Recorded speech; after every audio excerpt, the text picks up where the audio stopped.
Bonjour, je suis ravi d'être aujourd'hui si formidablement entouré. Moi, je suis Jérôme Chasquès du Collège du Dirigeant, mais nous accueillons aujourd'hui, et c'est formidable, d'une part Benjamin Carpano, qui est le président de Report Linker. Bonjour Benjamin. Et Hélène Zetoun, qui est board advisor, qui est l'un des trois board advisors, effectivement, notamment, entre autres, de Report Linker via le collège du dirigeant. Donc l'idée, c'était d'avoir un dialogue assez ouvert entre nous trois pour comprendre un petit peu les tenants et les aboutissants, comment finalement un board advisor se construit et surtout quel est l'intérêt et pourquoi finalement aujourd'hui être épaulé, entouré par des advisors. Donc d'abord, je vais demander peut-être à Benjamin de vous présenter et de nous présenter Report Linker. J'ai compris que c'était une société qui a déjà pas mal d'années d'existence, donc déjà qui a une vraie solidité, si je puis dire, une entreprise sur laquelle vous avez des cofondateurs, mais sur lequel vous maîtrisez aujourd'hui la majorité du capital. Donc, je vous laisse un peu la parole déjà pour nous en dire plus sur Report Linker. Merci Jérôme. Oui, bonjour à tous. Donc Benjamin Carpano, président de Report Linker. Report Linker, c'est une plateforme de market intelligence ou d'analyse sectorielle et de veille concurrentielle.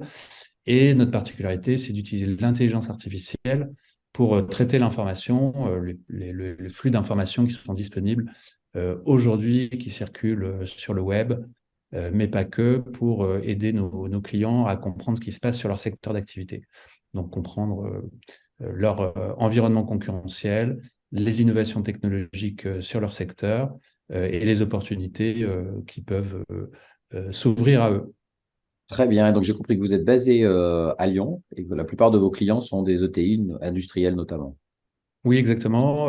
Donc nous, on est très international, hein. On est basé à Lyon, mais tous nos clients, on a très peu de clients en France, donc principalement tous nos clients sont à l'étranger. Et typiquement, on travaille avec des ETI industriels qui sont sur des secteurs avec des filières qui peuvent ouvrir vers des segments de marché très divers. Et alors, qu'est-ce qui vous a, Benjamin, finalement convaincu à un moment donné de vous dire, tiens, il serait intéressant de mettre en place un board, peut-être avec des personnes effectivement indépendantes. Est-ce qu'il y avait des enjeux particuliers? Est-ce qu'il y a quelque chose qui a déclenché cette idée? Et puis, vous allez nous dire un petit peu comment ensuite les choses se sont faites. Oui, bah, en fait, c'est la combinaison de plusieurs choses. La première chose, c'est que nous, le Report Linker, c'est une aventure entrepreneuriale. On est quatre associés. On détient 100% du capital à nous quatre. Donc, on n'a pas d'investisseurs extérieurs hein, au capital. Et comme vous l'avez dit, l'entreprise a déjà un certain track record. Ça fait longtemps qu'on existe. On n'est plus une start-up. L'entreprise a été créée il y a une vingtaine d'années. Donc, le premier élément, c'était que pour nous, à un moment donné, on a ressenti le besoin de sortir un peu de l'entre-soi, ou en tout cas du confort de la relation entre les quatre associés qui s'est établie avec le temps. Et du coup, de pouvoir un peu mettre du sang neuf, apporter un œil extérieur à ce qu'on fait. Ça, c'est la première chose. Deuxième chose, c'est qu'on est sur un secteur qui est très tech, qui bouge beaucoup. Il y a une concurrence qui est forte, avec des innovations qui arrivent sur le secteur en permanence. Et du coup, bah, on est à un moment de la vie de l'entreprise où on a à la fois une croissance qui s'accélère et en même temps un environnement concurrentiel qui bouge beaucoup. Et bah, du coup, c'est très important d'avoir une analyse stratégique un peu affûtée de l'évolution de notre environnement. Et bah, pour ça, c'était pour nous très important à ce moment-là de faire rentrer des advisors qui peuvent nous apporter justement cet œil nouveau et qui peuvent nous challenger dans l'exécution de notre stratégie. Très bien. Et alors, Hélène, peut-être veux-tu nous dire aussi un mot sur ta première approche quand tu as à la fois finalement rejoint ce board et rencontré Benjamin, et peut-être le chemin aussi parcouru depuis, puisque ça fait déjà maintenant, je crois, à peu près une année ou plus que Plus. vous collaborez. Voilà. Donc, peut-être. Un an et demi? Ouais. Oui, merci, bonjour. Hélène Zetoun, moi je suis ravie d'être advisor pour Report Linker. En fait, dès qu'on avait discuté il y a un an et demi, puisque en fait il y avait un certain nombre de candidats board advisor qui ont été choisis. On a des discussions approfondies ensemble. En fait, moi, j'ai trouvé qu'effectivement, le contexte était assez passionnant. Donc, pour un advisor, c'est intéressant aussi, c'est ce que je voudrais dire. C'est que des entreprises qui sont à un moment pivot, et tu l'as dit, Benjamin, à un moment pivot de leur croissance avec plein d'opportunités, mais plein de risques en même temps. Eh bien, je trouve qu'il y a beaucoup d'ouverture et de courage à accepter d'avoir des indépendants qui viennent dire ce qu'ils pensent avec leur expérience, avec leur point de vue, avec leur regard. Et donc, moi, j'ai beaucoup aimé à la fois le contexte, le moment, en fait, de l'entreprise, le fait que dans ce moment, il y avait quand même un développement d'IA et Benjamin l'a pas dit, mais il y a quand même une technologie hyper avancée chez Report Linker qui est sous-estimé par rapport à sa valeur en réalité. Et donc, cette IA potentiellement révolutionne le futur de l'entreprise. Maintenant, ça ne se fait pas en 2 secondes non plus. Et donc, il y a un pivot, notamment autour de cette innovation. Donc, ça donnait encore plus envie, on va dire, dans ce moment de changement, mais de risque de l'entreprise. Et puis, le troisième élément, moi, qui m'a beaucoup plu, et je continue à penser que c'était une belle aventure, et c'est une belle aventure. C'est le contexte, en fait, des échanges, la richesse des échanges. En fait, on se sent bienvenu chez Report Linker. Donc, les quatre associés sont très ouverts, sont challengeants et acceptent le challenge. Et donc, il y a une ambiance super constructive. On se nourrit les uns les autres. Les deux autres advisors sont super capés et on est, me semble-t-il, très complémentaires. Donc, en fonction des sujets, on rebondit. Donc, il y en a plus un que l'autre qui prend la parole parce que c'est plus naturel pour lui par rapport à son expérience ou son expertise. Mais l'autre va rebondir pour nourrir. Et puis, en fonction de la réaction des équipes de Report Linker, ça donne en général des discussions qui sont extrêmement riches avec des moments toujours piques dans nos boards. Et avec également beaucoup de bienveillance. Donc il y a un état d'esprit également qui me plaît beaucoup. Donc je suis ravie. Ben, formidable, formidable. Alors pour ceux et celles qui nous écoutent ou nous regardent, c'est vrai que voilà, le collège du dirigeant finalement monte effectivement sur mesure des advisory boards pour un certain nombre de PME et de TI et de filiales de grands groupes. Et c'est vrai qu'on a toujours à cœur de rassembler toujours 3 advisors qui ont des profils complémentaires et qui vont apporter effectivement un regard croisé, relativement frais, mais très riche de leurs expériences respectives aux dirigeants. Et donc l'idée, c'est d'avoir toujours effectivement ce trio finalement au cœur du board. C'est en tout cas ce que nous privilégions, nous, au collège du dirigeant. Et du coup, je rebondis par rapport à Benjamin et à ce que tu viens de dire, toi, Hélène. Quel a été du coup votre regard à vous et votre retour d'expérience par rapport au fait d'avoir ces 3 advisors? Est-ce que vous en tirez un certain bénéfice versus peut-être d'autres formes de board ou de gouvernance? Alors oui, oui, moi personnellement, je suis ravi. Ça m'a fait beaucoup, beaucoup bouger. Ça fait beaucoup bouger l'entreprise aussi. Mes associés sont ravis aussi puisqu'on débriefe régulièrement. Je rebondis sur ce que tu viens de dire, Hélène. La bienveillance, euh, elle est vraiment partagée de tous les membres qui participent à ces board meetings, donc les 4 associés et les 4 advisors. Et c'est ce qui fait, je pense, le succès de ça. Et du coup, que l'on puisse débattre librement bon, évidemment, faire les boards, mais aussi le retour d'expérience sur comment on peut faire mieux. Donc, voilà, c'est très ouvert et c'est très ouvert dans tous les sens. Et je trouve que ça, c'est vraiment hyper bénéfique. C'est ce qui fait que c'est un succès et que chaque board meeting est plus efficace que le précédent. Mm. Et voilà, et je trouve qu'on arrive à des niveaux qui sont aujourd'hui très stimulants.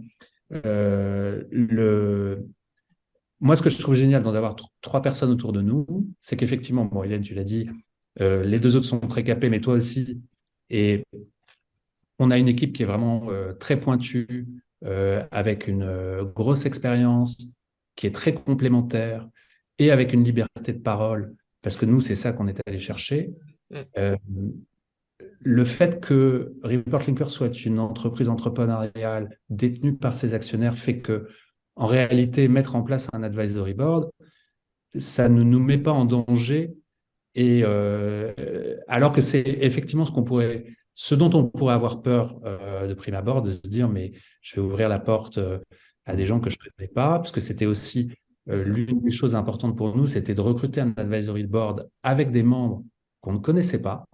Donc, on est allé recruter vraiment et rencontrer, voilà, prendre le risque de rencontrer des gens nouveaux. Ça faisait partie des données du cahier des charges au départ.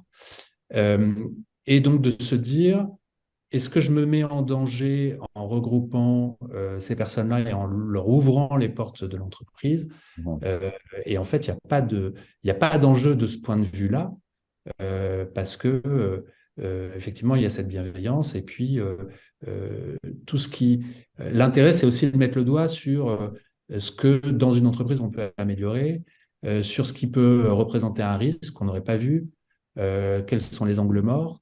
Il n'y a que quand on est autour d'une table et qu'on passe le temps qu'il faut pour avoir cette discussion qu'on peut vraiment aborder ces sujets-là. Donc, ça nécessite quand même de la profondeur et voilà, ça se fait Mm. pas du jour au lendemain. Non, mais c'est J'ai parfait parce que là, vous j'ai envie touchez de le doigt rebondir justement. juste là-dessus Ouais. pour témoigner de quelque chose, en fait, de deux choses que ça m'inspire, en fait, quand je t'entends parler, Benjamin. Il y a, j'ai l'impression qu'on a vraiment réussi à développer un climat de confiance. Donc ouais, donc confiance dans le contenu, en fait, de ce qu'on développe, comme idée et comme, proposition, au fur et à mesure, ensemble. Et puis, ouais, que ça crée un lien assez fort au fur et à mesure et tu disais qu'on s'améliore au fur et à mesure du temps et c'est vrai, c'est ressenti. Le deuxième élément que je voulais dire, c'est que, vous préparez très, très bien vos boards. Et votre préparation, en fait, vous faites en interne, alors parfois c'est plus la continuité et parfois il y a carrément eu des points stratégiques avant, des ateliers, vous vous êtes cassé la tête, il y a de la conceptualisation, il y a un recul, un feedback loop sur ce qu'on dit des clients et cetera et donc vous nous nourrissez extrêmement bien, en fait, hein. Je sais pas si tu te rends compte, mais en fait, je suppose, parce que c'est beaucoup de boulot, mais disons que je pense que vous exploitez super bien le fait d'avoir un advisory board parce que c'est très, très bien préparé. Et quand on a l'information un peu en amont, ce qui est en général le cas, ça nous permet d'être d'autant plus efficace et le temps passé ensemble, j'ai l'impression, est hyper efficace et en plus en confiance. Mais il y a deux choses. Je pense que la première chose, c'est déjà, quand on monte un board, il faut l'exploiter, il faut en faire quelque chose. Et pour en faire Ouais. quelque chose, il faut le préparer et il faut l'exploiter à fond. Et ça nécessite, en effet, ça peut nécessiter parfois, ouais, du travail en amont. Ça a été aussi un élément fédérateur pour le reste de nos collaborateurs parce qu'on nous a beaucoup impliqués dedans. Quelque part, pour eux aussi, c'est intéressant de voir qu'on s'entoure euh, d'advisors. Donc, ça nourrit vraiment tout le monde et c'est intéressant pour ça. Au-delà de ça, le deuxième élément, c'est que ça nous a fait faire un gros travail, mais ça, je pense que avec le temps, tu t'en es rendu compte, un gros travail de formalisation, Mmh. de reporting, Mmh. parce que forcément, bah, en une vingtaine d'années d'existence de boîte, on avait nos reporting en interne, notre jargon en interne, et accueillir des personnes extérieures et mettre en place un process trimestriel, eh ben, ça nécessite aussi de déjà se mettre d'accord sur le même langage, se mettre d'accord sur des reporting, se mettre d'accord, oui, sur comment structurer l'information et qu'est-ce qu'on partage ensemble lors de ces meetings. Et c'est un élément essentiel parce que du coup, bah, nous, ça nous a aussi beaucoup appris à partager de l'information avec l'extérieur, ce qu'on n'avait pas forcément l'habitude de faire. Et ce formalisme, en fait, nous a apporté un professionnalisme qu'on n'avait pas forcément. En plus, Mmh. euh, certains des membres de notre advisory board ont piloté des très grosses structures. Donc, du coup, bah, ils ont l'habitude de ce formalisme-là. Et pour nous, ça nous a demandé un certain effort de rentrer dans le cadre au départ. Mais aujourd'hui, nous, on en voit le bénéfice avec une clarté aussi dans notre façon, même à nous, en interne, de traiter l'info. Mhm. Et ça aide à être plus efficace en board, absolument. Oui, bah, la clarté apporte quand même. Il y a plus Ça, d'homogénéité, évidemment. oui, Mmh. des gains en termes d'analyse qui sont clairs. Ouais. Est-ce que du coup, il y a une conduite d'un board à l'autre qui continue à suivre l'ensemble de mêmes sujets ou finalement il y a un renouvellement et une adaptation aux enjeux auxquels l'entreprise est confrontée? C'est intéressant peut-être là aussi d'expliquer comment les choses se passent. Bah, il y a les deux. Déjà, on a défini une règle du jeu entre nous. Donc, on a une trame habituelle qui est un peu la colonne vertébrale. Et après, je dirais que c'est peut-être. Alors, c'est marrant parce que bon, c'est variable parce que évidemment, ça varie en fonction de l'actualité et des priorités de l'entreprise. Mais le dernier board, par exemple, cette colonne vertébrale, c'était 30% à peu près.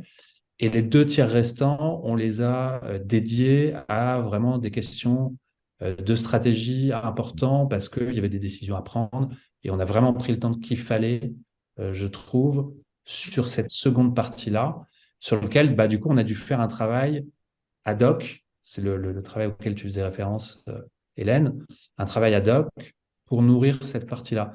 Mais en général, on a, oui, une colonne vertébrale qui permet de venir un peu sur les sujets classiques et récurrents, voilà, avec une préparation, évidemment, partage d'ordre du jour en amont. Mais c'est important, effectivement, d'avoir cette colonne vertébrale et de laisser quand même du temps pour le reste.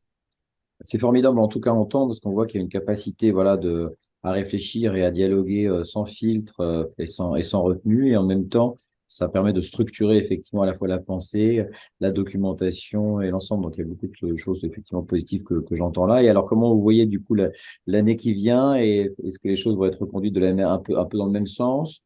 Et toi, Hélène, hein, quel bénéfice tu vois peut-être pour l'avenir également dans la continuité de ces bornes? Je t'en prie, Benjamin. Eh ben, nous, pour l'instant, on est dans la continuité. Alors, la manière dont on l'a structuré, c'est on a un président de board qui, du coup, n'est pas moi, qui est l'un des advisors, qui est lui un petit peu qui anime l'agenda, qui fait les minutes, qui sollicite un peu les différentes personnes. Et c'est avec lui que, en particulier, moi, je fais un débrief systématique après chaque board. Et donc, du coup, je dirais qu'en fait, on est vraiment dans une continuité d'un board à l'autre et qu'on n'est pas vraiment dans un. C'est pas au bout d'une année qu'on fait le point, mais c'est vraiment après chaque meeting et qu'on essaye d'améliorer les choses ou de penser à la fois d'après comment on va organiser les choses et comment on fera les choses. Donc, du coup, on est plutôt dans cette continuité. Je crois que notre prochain rendez-vous, il est en avril. Et du coup, bah, je sais qu'avec Fred, on va se parler probablement au mois de janvier prochain pour commencer à poser les jalons de comment on va organiser notre prochain meeting. Très bien. Mais Hélène, effectivement, un pour mot? rebondir, c'est ce qu'on sent au fur et à mesure des boards, et il n'y a pas de raison que ce soit pas la même chose pour l'année prochaine. C'est qu'effectivement, il y a un continuum stratégique et on le sent bien, en fait. L'agenda est toujours super pertinent par rapport à la fois au suivi et à ce qu'on met en valeur au niveau de la discussion, qui est parfois plus d'ordre organisationnel, plus d'ordre de choix stratégiques, de marché à attaquer ou autre. Mais on sent bien qu'il y a un moment pour chaque chose avec l'éclairage plus approfondi. Donc effectivement, le continuum stratégique, c'est vraiment ce que je ressens dans l'évolution de ces boards. Et avec au fur et à mesure, d'autant plus de compréhension approfondie, en fait, hein, d'une fois sur l'autre, des problématiques et de la nature de l'échange. Parfait. Ben, vraiment un grand merci à vous deux. Merci Benjamin, merci Hélène pour cet échange. C'est toujours un grand plaisir à vous écouter. Tous les deux parler et d'évoquer tout ça et on souhaite le meilleur aussi, bien sûr, à Report Liquor. Merci. Merci beaucoup.